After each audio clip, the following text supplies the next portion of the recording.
ಸಮಗ್ರ ಕೃಷಿ ಮಾಹಿತಿ ಇಲಾಖೆ ಅನ್ನಪೂರ್ಣ ಅಗ್ರಿಸ್ಪೇಸ್ಗೆ ಸ್ವಾಗತ ಸುಸ್ವಾಗತ.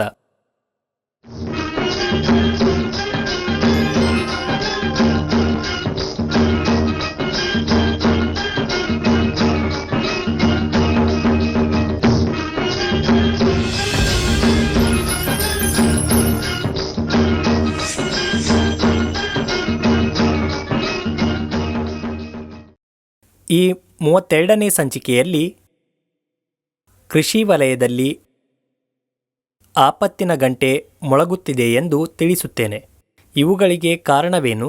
ಇದಕ್ಕೆ ಸಂಬಂಧಿಸಿದಂತೆ ಸಾಮಾನ್ಯವಾಗಿ ಹೇಳುವುದಾದರೆ, ಈ ವಿಷಯಗಳನ್ನು ಚರ್ಚಿಸಲು ನಾನು ನಿಮ್ಮೊಂದಿಗಿದ್ದೇನೆ.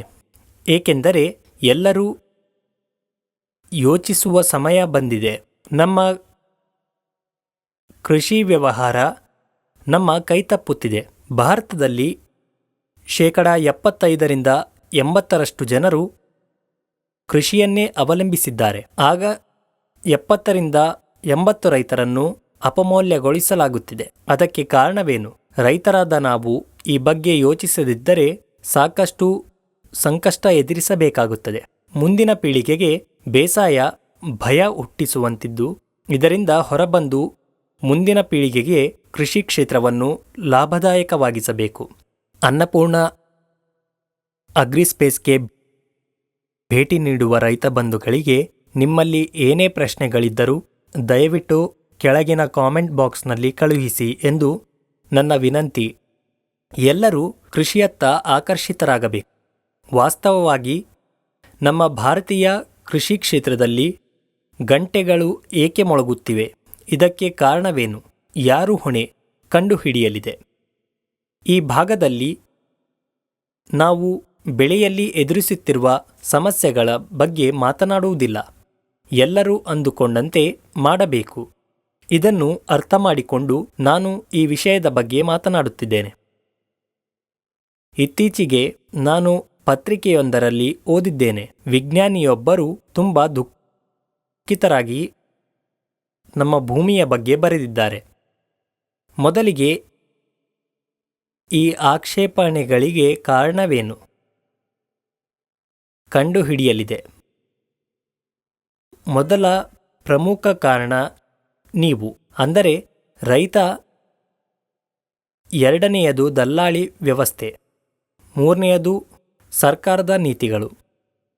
ನಾಲ್ಕನೆಯದು ಉತ್ಪಾದಕರು ಮತ್ತು ಮಾರಾಟಗಾರರು. ಈ 4 ಜನರ ನಡುವೆ ಸಮನ್ವಯವಿದ್ದರೆ ಕೃಷಿಗಿಂತ ಲಾಭದಾಯಕ ವ್ಯಾಪಾರ ಮತ್ತೊಂದಿಲ್ಲ. ಇವುಗಳನ್ನು ಉತ್ತಮವಾಗಿ ಅನುಷ್ಠಾನಗೊಳಿಸುತ್ತಿರುವ ಈ ಎಲ್ಲ ದೇಶಗಳು ಕೃಷಿಯಲ್ಲಿ ಪ್ರಗತಿ ಸಾಧಿಸುತ್ತಿವೆ. ನಮ್ಮ ದೇಶದಲ್ಲಿ ಅದು ಬಹಳ ಮುಖ್ಯ. ಪ್ರತಿಯೊಬ್ಬರೂ ಯಾರಿಗಾದರೂ ಜವಾಬ್ದಾರರು. ಒಂದು ರೀತಿಯಲ್ಲಿ ಅವರು ತಿಳಿದಿರುತ್ತಾರೆ. ಕೃಷಿ ವಲಯದಲ್ಲಿ ಅಪಘಾತಗಳಿಗೆ ಪ್ರಮುಖ ಕಾರಣ ರೈತ. ಇದು ಹೇಗಿದೆ ಅವನು ತಾನೇ ಪರಿಶೀಲಿಸಬೇಕು. ಹಾಗಾಗಿ ಮೊದಲನೇದಾಗಿ ರೈತರಾದ ನಮ್ಮಲ್ಲಿ ಮಾನಸಿಕ ಮನೋಭಾವವಿದೆ. ಅದು ಅಸೂಹೆ. ಇದು ಪ್ರತಿಯೊಬ್ಬ ಮನುಷ್ಯನಲ್ಲೂ ಇರುತ್ತದೆ. ಆದರೆ ಅದು ವಿಪರೀತವಾಗಿದ್ದರೆ ಅದು ನಮಗೆ ಹಾನಿ ಮಾಡುತ್ತದೆ. ಪ್ರತಿಯೊಬ್ಬ ರೈತನು ವ್ಯವಸಾಯ ಮಾಡುವಾಗ ಅಕ್ಕಪಕ್ಕದ ರೈತನ ಬೆಳೆಯ ಎತ್ತರ ನೋಡಿ ಬೇಸಾಯ ಮಾಡುತ್ತಾನೆ ಎಂದುಕೊಳ್ಳುತ್ತಾನೆ. ಇದು ಅನೇಕ ರೈತರಲ್ಲಿ ಸಂಭವಿಸುತ್ತದೆ. ನಂಬಿದರೂ ನಂಬದಿದ್ದರೂ, ನೋಡಿದರೂ ನಂಬದಿದ್ದರೂ ಪ್ರತಿಯೊಬ್ಬ ರೈತನಲ್ಲೂ ಇದು ನಡೆಯುತ್ತಲೇ ಇರುತ್ತದೆ. ಇದು ಖಂಡಿತವಾಗಿಯೂ ಅನೇಕ ರೈತರಿಗೆ ಸಂಭವಿಸುತ್ತದೆ. ಯಾವುದೇ ಉತ್ಪನ್ನ ಸಿಂಪಡಿಸಿದ ನಂತರ ಬೆಳೆಯ ಎತ್ತರ ಹೆಚ್ಚಿದೆಯೇ ಅಥವಾ ಇಲ್ಲವೇ ಎಂಬುದನ್ನು ಮಾತ್ರ ಪರಿಶೀಲಿಸುತ್ತದೆ. ಉತ್ತಮ ಯಾವುದಕ್ಕಾಗಿ ಎಂದು ಅರ್ಥವಾಗುತ್ತಿಲ್ಲ. ಪಕ್ಕದ ಹೊಲ ಮೆಣಸಿನಕಾಯಿ, ಭತ್ತ, ಹತ್ತಿ ತನ್ನ ಹೊಲಕ್ಕಿಂತ ತುಸು ಎತ್ತರದಲ್ಲಿದ್ದರೆ ಕಡಿಮೆ ಎತ್ತರದಲ್ಲಿ ವಾಸಿಸುವ ರೈತನಿಗೆ ನಿದ್ದೆ ಬರುವುದಿಲ್ಲ. ಹೇಗೋ ಗೊಬ್ಬರ ಖರೀದಿಸಿ ಹೊಲಕ್ಕೆ ಹಾಕಿ ಸಿಂಪರಣೆ ಮಾಡಿ ಕಷ್ಟಪಟ್ಟು ಬೆಳೆಯ ಎತ್ತರ ಹೆಚ್ಚಿಸಿದರೆ ಅಕ್ಕಪಕ್ಕದ ರೈತನಿಗೆ ನಿದ್ದೆ ತಪ್ಪುವುದಿಲ್ಲ. ಅವನು ಹಾಗೆಯೇ ಮಾಡುತ್ತಾನೆ. ಇದು ಕೃಷಿ ವಿಧಾನವಲ್ಲ.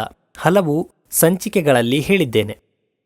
ಹಲವು ರೈತರಿಗೆ ವಿವರಿಸಿದ್ದೇನೆ.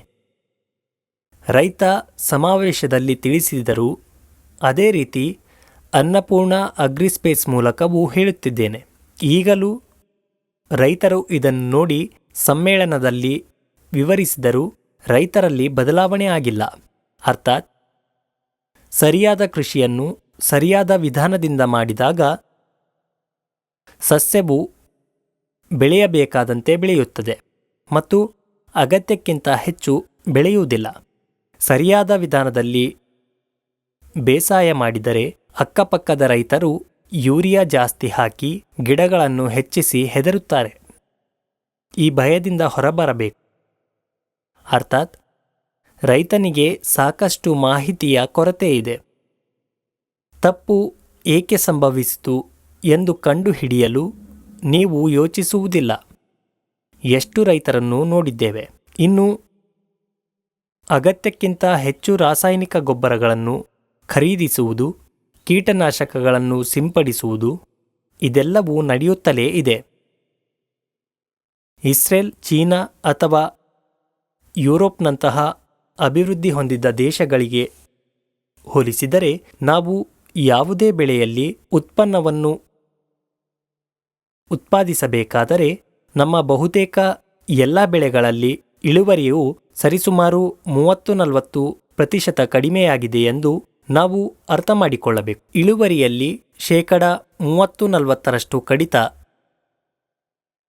ಅಂದರೆ 30-40% ಇಳಿಕೆಯಿಂದ ಲಾಭ ಸಿಗುತ್ತಿಲ್ಲ. ಯಾವುದು ಬಹಳ ಮುಖ್ಯ, ಆ ಜನರು ಇಷ್ಟು ಉತ್ಪನ್ನಗಳನ್ನು ಹೇಗೆ ತೆಗೆದುಕೊಳ್ಳುತ್ತಿದ್ದಾರೆ ಮತ್ತು ಅದನ್ನು ಏಕೆ ತೆಗೆದುಕೊಳ್ಳಲು ಸಾಧ್ಯವಾಗುತ್ತಿಲ್ಲ ಎಂಬುದನ್ನು ನಾವು ತಿಳಿದುಕೊಳ್ಳಬೇಕು. ಜಾಗತೀಕರಣ ನಡೆದಿದೆ. ಈಗ ಜಾಗತೀಕರಣ ನಡೆದಿದೆ. ಆದರೂ ನಾವು ಆ ಸುದ್ದಿಯನ್ನು ಗುರುತಿಸುತ್ತಿಲ್ಲ. ಅದು ತುಂಬ ತಪ್ಪು. ಮತ್ತು ಇನ್ನೊಂದು ವಿಷಯವೆಂದರೆ, ನಮಗೆ ತಿಳಿದಿರುವ ಒಳ್ಳೆಯದು ಇತರರಿಗೆ ತಿಳಿಸಲು ನಾವು ಬಯಸುವುದಿಲ್ಲ. ಯಾಕೆ ಹೀಗೆ? ಹಳ್ಳಿಗಳಲ್ಲಿ ನಗರಗಳಿಗಿಂತಲೂ ಕಡಿಮೆ ಏಕತೆ ಇದೆ. ಈ ಪರಿಸ್ಥಿತಿ ಕೆಟ್ಟದಾಗಿದೆ. ಒಂದಾನೊಂದು ಕಾಲದಲ್ಲಿ ಬಾಂಧವ್ಯಕ್ಕಾಗಿ, ಸ್ನೇಹಕ್ಕಾಗಿ, ಮೆಚ್ಚುಗೆಗಾಗಿ ಹಳ್ಳಿಗಳಿಗೆ ಹೋಗುತ್ತಿದ್ದರು. ಆದರೆ ಈಗ ಅದು ತಲೆಕೆಳಗಾಗಿದೆ. ನಗರವು ಹಳ್ಳಿಗಿಂತ ಉತ್ತಮವಾಗಿದೆ. ಒಂದೆಡೆ ಸೇರಿ ಗುಂಪು ಕಟ್ಟಿಕೊಂಡು ಎಲ್ಲಿ ಮಾರಬೇಕು, ಹೇಗೆ ಮಾರಬೇಕು ಎನ್ನುವುದನ್ನು ನಿರ್ಧರಿಸದೆ ಹೋದರೆ ಶಾಶ್ವತವಾಗಿ ಈ ರೀತಿ ನಷ್ಟದಲ್ಲಿ ಉಳಿಯುವಂತಿದೆ. ಖಂಡಿತ ನಾವು ಇತರರ ಮೇಲೆ ಅವಲಂಬಿತವಾಗಿರುತ್ತೇವೆ. ನಮ್ಮ ಉತ್ಪನ್ನಗಳು ಸರ್ಕಾರವು ಖರೀದಿಸುವ ಅಗತ್ಯವೇನು? ಅಭಿವೃದ್ಧಿ ಹೊಂದಿದ ದೇಶಗಳಲ್ಲಿ ಕೃಷಿ ಇಲಾಖೆಯಲ್ಲಿಯೂ ಎಲ್ಲಿಯೂ ಹೀಗೆ ಆಗುವುದಿಲ್ಲ. ಏಕೆ ಖರೀದಿಸಬೇಕು? ನೀವು ಪ್ರತಿಭಟಿಸುತ್ತೀರಿ. ನಮ್ಮ ಬೆಳೆಗಳನ್ನು ಏಕೆ ಖರೀದಿಸುತ್ತಿಲ್ಲ? ಇದು ಪರಿಸ್ಥಿತಿ. ನಾವು ತಯಾರಿಸಿದ ಉತ್ಪನ್ನಗಳನ್ನು ಬೆಲೆಯನ್ನು ನಿಗದಿಪಡಿಸಿ ಮಾರಾಟ ಮಾಡುತ್ತಿದ್ದೇವೆ. ಅದೇ ರೀತಿ ನಿಮ್ಮ ಉತ್ಪನ್ನವನ್ನು ನಿಮ್ಮ ಬೆಲೆಯನ್ನು ನಿಗದಿಪಡಿಸುವ ಮೂಲಕ ಏಕೆ ಮಾರಾಟ ಮಾಡಲು ಸಾಧ್ಯವಿಲ್ಲ? ನಮ್ಮ ದೇಶದಲ್ಲಿ ನಿಯಂತ್ರಿತ ಕೃಷಿ ಅಸ್ತಿತ್ವದಲ್ಲಿಲ್ಲ. ನೀವು ಅದನ್ನು ಸ್ವಾಗತಿಸುವುದಿಲ್ಲ. ಮತ್ತು ರಾಜಕಾರಣಿಗಳ ಬಳಿಗೆ ಹೋದ ನಂತರ ಅವರು ನಿಲ್ಲಿಸುತ್ತಾರೆ. ಪ್ರತಿಯೊಂದು ಅಭಿವೃದ್ಧಿ ಹೊಂದಿದ ದೇಶಗಳಲ್ಲಿ ಯಾವ ಬೆಳೆಗೆ ಯಾವ ಬೆಳೆ ಅಗತ್ಯ, ಯಾವ ರಾಜ್ಯದಲ್ಲಿ ಏನು ಬೆಳೆಯಬೇಕು, ಇದೆಲ್ಲದರ ಬಗ್ಗೆ ಆ ದೇಶಗಳು ಟೇಬಲ್ ತಯಾರಿಸುತ್ತವೆ. ಪ್ರತಿ ವರ್ಷ ಇದನ್ನು ಈ ರೀತಿ ತಯಾರಿಸಲಾಗುತ್ತದೆ. ಅವರಂತೆ ರೈತರು ಬೆಳೆ ಬೆಳೆಯುತ್ತಾರೆ. ಹೆಚ್ಚಿಗೆ ಏನಿದ್ದರೂ ಬೇರೆ ದೇಶಗಳಿಗೆ ರಫ್ತು ಮಾಡುತ್ತೇವೆ. ರೈತರಿಗೂ ವಿವರಿಸಿ. ಆದರೆ ನಾವೇನು ಮಾಡುತ್ತಿದ್ದೇವೆ? ನಿಯಂತ್ರಿತ ಕೃಷಿ ಪದ್ಧತಿ ತರಲು ತೆಲಂಗಾಣ 2 ವರ್ಷಗಳ ಹಿಂದೆ ಪ್ರಯತ್ನಿಸಿತು. ಒಂದು ವ್ಯವಸ್ಥೆ ಒಳ್ಳೆಯದು. ಆದರೆ ನಾವು ಏನು ಮಾಡುತ್ತಿದ್ದೇವೆ? ನಾವು ಉದ್ರೇಕಗೊಂಡಿದ್ದೇವೆ. ನಮ್ಮ ಕೃಷಿ ನಮ್ಮ ಆಸೆಯನ್ನು ಹೇಳುವ ಮೂಲಕ ಅದರಿಂದ ಏನು ಪ್ರಯೋಜನ? ರಾಜಕಾರಣಿಗಳ ಕೈಯಲ್ಲಿ ಆಟಿಕೆ ಆಗಬೇಡಿ. ಅವರು ನಿಮಗೆ ಯಾವುದೇ ಪ್ರಯೋಜನವನ್ನು ನೀಡುವುದಿಲ್ಲ. ಅದಕ್ಕಾಗಿಯೇ ಇಡೀ ದೇಶವು ನಿಯಂತ್ರಿತ ಕೃಷಿಯನ್ನು ಸ್ವಾಗತಿಸಬೇಕಾಗಿದೆ. ಯಾವ ರಾಜ್ಯದಲ್ಲಿ ಯಾವ ಬೆಳೆಗಳು ಸೂಕ್ತ, ಎಷ್ಟು ಬಿತ್ತನೆ ಮಾಡಬೇಕೆಂದು ಸ್ಪಷ್ಟವಾಗದಿದ್ದರೆ ನಮ್ಮ ದೇಶದಲ್ಲಿ ಎಂದಿಗೂ ಪ್ರಗತಿ ಕಾಣುವುದಿಲ್ಲ. ಬೆಳೆ ಬೆಳೆಯುವುದರಿಂದ ಹಿಡಿದು ಮಾರಾಟ ಮಾಡುವವರೆಗೆ ಅದನ್ನು ಬೆಳೆಯುವುದು ಮತ್ತು ಮಾರಾಟ ಮಾಡುವುದು ಬೇಡಿಕೆ ಮತ್ತು ಪೂರೈಕೆಯಲ್ಲಿ ಒಂದೇ ಅರ್ಥವಿದೆ ಎಂಬುದನ್ನು ನೀವು ನೆನಪಿಟ್ಟುಕೊಳ್ಳಬೇಕು. ಅಗತ್ಯತೆ ಮತ್ತು ಸಿದ್ಧತೆ. ಅಗತ್ಯಕ್ಕಿಂತ ಹೆಚ್ಚಿನ ತಯಾರಿ ಇದ್ದರೆ ಅದು ಯೋಗ್ಯವಾಗಿರುವುದಿಲ್ಲ. ಈ ವರ್ಷದ ಉದಾಹರಣೆಯನ್ನು ತೆಗೆದುಕೊಳ್ಳೋಣ. ಇಡೀ ದೇಶದಲ್ಲಿ ಮೆಣಸಿನಕಾಯಿ ಬೆಳೆದಿದ್ದು ಕಳೆದ ವರ್ಷ ಮೆಣಸಿನಕಾಯಿ ಬೆಳೆ ಕಡಿಮೆಯಾಗಿದೆ. ಇದರಿಂದಾಗಿ ಬೆಲೆ ಹೆಚ್ಚಾಗಿದೆ. ಈಗ ಎಲ್ಲ ರೈತರು ಮೆಣಸಿನಕಾಯಿ ಮಾತ್ರ ಬೆಳೆಯುತ್ತಾರೆ. ನೀವು ಹೆಚ್ಚಿನ ಬೆಲೆಗೆ ಮಾರಾಟ ಮಾಡಬಹುದೇ? ಸರ್ಕಾರ ನಿಯಂತ್ರಿಸದಿದ್ದರೆ ನೀವು ಹೇಗೆ ಪ್ರಯೋಜನ ಪಡೆಯುತ್ತೀರಿ? ಎಲ್ಲ ರೀತಿಯ ಬೆಳೆಗಳು ಚೆನ್ನಾಗಿದ್ದರೂ ಯಾವ ಬೆಳೆಗೆ ಬೆಲೆ ಸಿಗುತ್ತದೆ? ನಾವು ಅದರ ಬಗ್ಗೆ ಯೋಚಿಸುವುದೇ ಇಲ್ಲ. ನಮ್ಮ ತೆಲುಗು ರಾಜ್ಯಗಳಲ್ಲಿ ನೋಡುವುದಾದರೆ ಪ್ರತಿ ವರ್ಷಕ್ಕೆ ಹೋಲಿಸಿದರೆ ಮೆಣಸಿನಕಾಯಿ ಬೆಳೆ 40% ಹೆಚ್ಚಿದೆ. ಅಗತ್ಯವಿಲ್ಲ. ಆದ್ದರಿಂದ ನಾವು ನಿಯಂತ್ರಿತ ಕೃಷಿಯನ್ನು ಸ್ವಾಗತಿಸಬೇಕಾಗಿದೆ. ನಿಮ್ಮ ಬೇಡಿಕೆ ಹೀಗಿರಬೇಕು: ನಿಮ್ಮ ಉತ್ಪನ್ನಗಳನ್ನು ಮುಕ್ತವಾಗಿ ಎಲ್ಲಿಯಾದರೂ ಮಾರಾಟ ಮಾಡಲು ನಿಮ್ಮ ಆಯ್ಕೆಯ ಬೆಲೆಗೆ ಮಾರಾಟ ಮಾಡುವ ಹಕ್ಕನ್ನು ನೀವು ಹೊಂದಿರಬೇಕು. ಅದಕ್ಕೆ ಬೇಡಿಕೆ ಇಡಬೇಕು. ಯಾವುದೇ ರಾಜ್ಯ ಅಥವಾ ದೇಶದಲ್ಲಿ ಮಾರಾಟ ಮಾಡುವ ಹಕ್ಕನ್ನು ನೀವು ಹೊಂದಿರಬೇಕು. ಇದಕ್ಕಾಗಿ ಆಂದೋಲನ ನಡೆಯಬೇಕು. ಬದಲಿಗೆ ಯಾವುದೇ ಸರ್ಕಾರ ಉತ್ತಮ ನಿರ್ಧಾರವನ್ನು ತೆಗೆದುಕೊಂಡಾಗ ವಿರೋಧ ಪಕ್ಷದ ನಾಯಕನು ನಿಮ್ಮೆಲ್ಲರನ್ನೂ ಪ್ರಚೋದಿಸುತ್ತಾನೆ ಮತ್ತು ಅದನ್ನು ತಡೆಯಲು ನಿಮ್ಮನ್ನು ತೊಡಗಿಸುತ್ತಾನೆ. ಬೇರೆ ದೇಶಗಳಿಗೆ ಹೋಲಿಸಿದರೆ ನಮಗೇಕೆ ಬೆಲೆ ಸಿಗುತ್ತಿಲ್ಲ? ಇದಕ್ಕೆಲ್ಲ ಕಾರಣ ಇದು. ಚೀನಾದಲ್ಲಿ ಟೊಮೆಟೊ ಬೆಲೆ 70ಕ್ಕಿಂತ ಕಡಿಮೆ ಇಲ್ಲ, 80ಕ್ಕಿಂತ ಹೆಚ್ಚಿಲ್ಲ. ನಮ್ಮ ದೇಶದಲ್ಲಿ 50 ಪೈಸೆ, ಅದು 60. ಇಷ್ಟು ವ್ಯತ್ಯಾಸ ಯಾಕೆ? ಹೆಚ್ಚಿನ ರೈತರು ಟೊಮೆಟೊ ಹಾಕಿದಾಗ 60 ಪೈಸೆ ಆಗುತ್ತದೆ. ಕಡಿಮೆ ರೈತರು ಹೂಡಿಕೆ ಮಾಡಿದರೆ 60 ಆಗುತ್ತದೆ. ಇದು ಬೇಡಿಕೆ ಮತ್ತು ಪೂರೈಕೆ ಕೂಡ. ಇದನ್ನು ಅರ್ಥ ಮಾಡಿಕೊಳ್ಳಬೇಕು. ನಾವು ನಿಯಂತ್ರಿತ ಕೃಷಿ ಮಾಡಬೇಕು. ಸಾಧ್ಯವಾದರೆ ನಮ್ಮ ಹಳ್ಳಿಗಳಲ್ಲಿ ಬೆಳೆಗಳನ್ನು ವಿಭಜಿಸುವ ಮೂಲಕ ಇದೆಲ್ಲವನ್ನು ಮಾಡಬೇಕು. ಮತ್ತೊಂದೆಡೆ ಕೃಷಿ ಸುದ್ದಿಯಲ್ಲ. 99% ರೈತರಿಗೆ ಕೃಷಿ ಸುದ್ದಿಯೇ ಇಲ್ಲ ಎಂದು ಅಂದಾಜಿಸಲಾಗಿದೆ. ಆದರೂ ಕೃಷಿ ಕ್ಷೇತ್ರದ ಸಮಸ್ಯೆಗಳಿಗೆ ಕಾರಣ ಕೃಷಿ ಸುದ್ದಿಯಲ್ಲ. ಭೂಮಿಯನ್ನು ತ್ಯಜಿಸುವುದು, ಅದನ್ನು ನಿರ್ಲಕ್ಷಿಸುವುದು. ನಿಮ್ಮ ಕೃಷಿ ಭೂಮಿಯನ್ನು ಕಡೆಗಣಿಸಿ ಕೃಷಿ ಮಾಡುತ್ತಿದ್ದೀರಿ.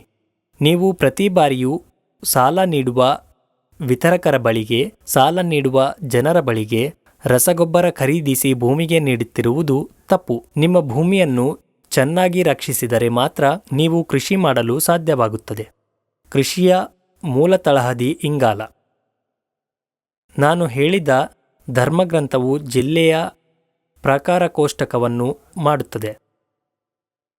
ಅದರಲ್ಲಿ ಕೃಷಿ ಭೂಮಿ ಹೇಗೆ ಹದಗಟ್ಟಿದೆ ಎಂಬುದನ್ನು ನೀಡಲಾಗಿದೆ. ಅದರಲ್ಲಿ ಇಂಗಾಲದ ಬಗ್ಗೆ ಬರೆಯಲಾಗಿದೆ. ಅಂದರೆ ಹಲವು ಜಿಲ್ಲೆಗಳಲ್ಲಿ ಇಂಗಾಲದ ಅಂಶವು 0.1 ರಿಂದ 0.2ಕ್ಕೆ ಇಳಿದಿದೆ. ಇಂತಹ ಗಂಭೀರ ಪರಿಸ್ಥಿತಿಯಲ್ಲಿ ಕೃಷಿಗೆ ಎಷ್ಟೇ ಬಂಡವಾಳ ಹೂಡಿದರೂ ಹೂಡಿಕೆ ಹೆಚ್ಚುತ್ತದೆಯೇ ಹೊರತು ಇಳುವರಿ ಹೆಚ್ಚಾಗುವುದಿಲ್ಲ. ಕೃಷಿಗೆ ಇಂಗಾಲವೇ ಮೂಲ ತಳಹದಿ ಎಂಬುದನ್ನು ತಿಳಿಯಿರಿ. ಇದನ್ನು ವಿಸ್ತರಿಸದೆ ಅಥವಾ ಅದರತ್ತ ಗಮನ ಹರಿಸದೆ ಹೂಡಿಕೆ ಮಾಡದೆ ನೀವು ಬೇರೆ ಯಾವುದನ್ನಾದರೂ ಹೂಡಿಕೆ ಮಾಡಿದರೆ ಅದು ವ್ಯರ್ಥವಾಗುತ್ತದೆ. ಇಳುವರಿಯೂ ಇರುವುದಿಲ್ಲ. ಮೊದಲ 3 ಭಾಗಗಳಲ್ಲಿ ನಾವು ಸ್ಪಷ್ಟವಾಗಿ ವಿವರಿಸಿದ್ದೇನೆ. ಇದನ್ನು ನೋಡಿ, ರೈತರು ಅದನ್ನು ಅಳವಡಿಸಿ 10 ಮಂದಿಗೆ ವಿಸ್ತರಿಸುತ್ತಾರೆ ಅಂತ ಅಂದುಕೊಂಡಿದ್ದೆ. ಆದರೆ ಏನೇನು ಕಂಡರೂ ಅನುಷ್ಠಾನಕ್ಕೆ ಬರುತ್ತಿಲ್ಲ. 1 ಎಕರೆಗೆ 500 ಕೆಜಿ ಪ್ರಾಣಿಗಳ ಸಗಣಿ ನೀಡಲು ಸಾಧ್ಯವಾಗದ ಯಾವುದೇ ರೈತರು ಕೃಷಿಗೆ ಯೋಗ್ಯರಲ್ಲ. ಪ್ರತಿ ವರ್ಷ 500 ಕೆಜಿ ಪಶುವಿನ ಸಗಣಿ ಬಳಸಿ ಉತ್ತಮ ಸಾವಯವ ಗೊಬ್ಬರಗಳನ್ನು, ಜೈವಿಕ ನಿಯಂತ್ರಕಗಳನ್ನು ಹೆಚ್ಚಿಸಿ ಪ್ರತಿ ವರ್ಷ ನೀಡಬೇಕೆಂದು ಹೇಳಿದರು. ನಾನು ಮೇಲೆ ತಿಳಿಸಿರುವುದರ ಹೊರತಾಗಿ ಯಾವ ಗೊಬ್ಬರ ಕೊಡಬೇಕು, ಅವರು ಅನೇಕ ರೈತರನ್ನು ಗಲ್ಲಿಗೇರಿಸಿದರು. ಅದಕ್ಕೂ ಮೊದಲು ಭೂಮಿಯನ್ನು ಶುದ್ಧೀಕರಿಸಿ ಲಸಿಕೆ ಹಾಕಬೇಕು ಎಂದು ಹೇಳಿದ್ದೆ. ಇದನ್ನು ಮಾಡದೆ ರಸಗೊಬ್ಬರಗಳನ್ನು ಹೇಗೆ ಅನ್ವಯಿಸಬೇಕು ಅದು ತಿಳಿದಿರುವುದರಿಂದ ಯಾವುದೇ ಪ್ರಯೋಜನವಿಲ್ಲ. ವಾಸ್ತವವಾಗಿ ಇದು ಬಹಳ ಮುಖ್ಯವಾಗಿದೆ. ಇಂಗಾಲದ ಪ್ರಮಾಣವನ್ನು ಹೆಚ್ಚಿಸಬೇಕು, ಮಣ್ಣಿನಲ್ಲಿರುವ ಸೂಕ್ಷ್ಮ ಜೀವಿಗಳನ್ನು ಹೆಚ್ಚಿಸಬೇಕು, pH ಅನ್ನು ನಿಯಂತ್ರಿಸಬೇಕು, ಅಂದರೆ ಭೂಮಿಯ ಗುಣಲಕ್ಷಣಗಳನ್ನು ಸಂರಕ್ಷಿಸಬೇಕು. ಯಾವುದೇ ಬೆಳೆಯನ್ನು ಬಿತ್ತಿದರೆ ಉತ್ತಮ ಇಳುವರಿ ಸಿಗುತ್ತದೆ. ಕೃಷಿ ಕ್ಷೇತ್ರದಲ್ಲಿ ಅಭಿವೃದ್ಧಿ ಹೊಂದಿದ ದೇಶಗಳಲ್ಲಿ ನಾವು ಉತ್ತಮ ಇಳುವರಿಯನ್ನು ಪಡೆಯುತ್ತೇವೆ ಎಂದು ನಾವು ನಮ್ಮ ಪ್ರಯೋಜನಗಳನ್ನು ಬಿಡುಬಿಟ್ಟುಬಿಡುತ್ತೇವೆ. ನೀವು ಹೂಡಿಕೆ ಮಾಡುತ್ತಿರುವಂತೆಯೇ ಅದೇ ಲಾಭವನ್ನು ನೀವು ಪಡೆಯುತ್ತೀರಿ ಅಥವಾ ಕಡಿಮೆ, ಅದು ಒಳ್ಳೆಯದಲ್ಲ. ಇಳುವರಿ ಹೆಚ್ಚಾಗಬೇಕಾದರೆ ಇಂಗಾಲದ ಪ್ರಮಾಣವನ್ನು ಹೆಚ್ಚಿಸಬೇಕು. ಆ 2% ಇದ್ದರೆ ಮಾತ್ರ ಅದ್ಭುತ ಫಲಿತಾಂಶಗಳನ್ನು ಸಾಧಿಸಲಾಗುತ್ತದೆ. ಆ ದೇಶಗಳಂತೆ ನಮಗೂ ಉತ್ಪನ್ನ ಸಿಗುತ್ತದೆ. ಇದನ್ನು ಬಿಟ್ಟು ಕೃಷಿ ಮಾಡುತ್ತಿದ್ದಾರೆ. ಮಣ್ಣಿನಲ್ಲಿ ಇಂಗಾಲದ ಪ್ರಮಾಣವು 0.2ರಿಂದ 0.4ಕ್ಕೆ ಕುಸಿದಿದೆ. pH ಮಟ್ಟ ಅಂದರೆ ಹೈಡ್ರೋಜನ್ ಪ್ರಮಾಣವು ಹೆಚ್ಚಾಗಿದೆ. ಇವೆಲ್ಲವನ್ನು ಸರಿಪಡಿಸಿಕೊಳ್ಳದಿದ್ದರೆ ನಮ್ಮ ಕೃಷಿ ಮತ್ತಷ್ಟು ಕಡಿಮೆಯಾಗಿ, ಇಳುವರಿ ತೀರಾ ಕಡಿಮೆಯಾಗಿ, ಅತಿಯಾದ ಬಂಡವಾಳ ಹೂಡಿಕೆಯಿಂದ ಅಪಾರ ನಷ್ಟ ಉಂಟಾಗಿ ಸಾಲದ ಸುಳಿಗೆ ಸಿಲುಕಿ ಕೃಷಿಯನ್ನೇ ಕೈಬಿಡಬೇಕಾಗಬಹುದು. ಇದು ಇನ್ನೂ ನಡೆಯುತ್ತಿದೆ. ಕೃಷಿ ಕೈಬಿಟ್ಟು ಕೂಲಿ ಕಾರ್ಮಿಕರನ್ನು ನಂಬಿಕೊಂಡಿರುವ ರೈತರು ತಮ್ಮ ಜಮೀನು ಬಾಡಿಗೆಗೆ ಕೊಡುವ ಸಮಸ್ಯೆ ಎದುರಿಸುತ್ತಿದ್ದಾರೆ.